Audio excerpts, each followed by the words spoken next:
కేసీఆర్ వల్ల అవమానపడిన వారిలో తాను ఒకరినన్నారు ఎమ్మెల్యే వేముల వీరేశం.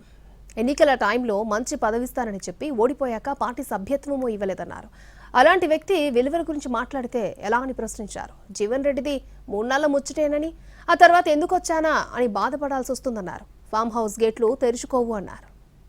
కేసీఆర్ గారు మూలంగా అవమానపడ్డటువంటి వాళ్ళలో నేను కూడా ఒకరిని.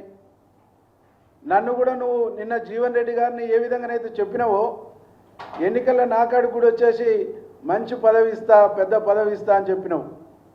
నేను ఓడిపోయిన తర్వాత 20 సార్లు నీకు దండం పెట్టిన సభ్యత్వం వేయలేదు, 20 సార్లు దండం పెట్టిన పార్టీ మెంబర్షిప్ వేయలేదు. నువ్వు విలువల గురించి, నువ్వు గొప్పతనం గురించి మాట్లాడితే ఎట్లా? జీవన్ రెడ్డి గారికి మేము ఈ సందర్భంగా తెలియజేస్తా ఉన్నాం, 3 రోజుల ముచ్చటనిది. తర్వాత ఫామ్ హౌస్ గేట్లు తెరుచుకో, ప్రగతి భవన్ ఇక్కడ ఉండేటువంటి బంజారాహిల్స్లో ఉన్న ఇల్లు గేట్లు తెరుచుకో. నేను ఎందుకు వచ్చింది రా అని బాధపడవలసినటువంటి ఒక పరిస్థితి వస్తుంది. ముందు బాగానే స్వర్గం చూపిస్తారు, అక్కడ పోయిన తర్వాత ఏముండదు. కేసీఆర్ గారు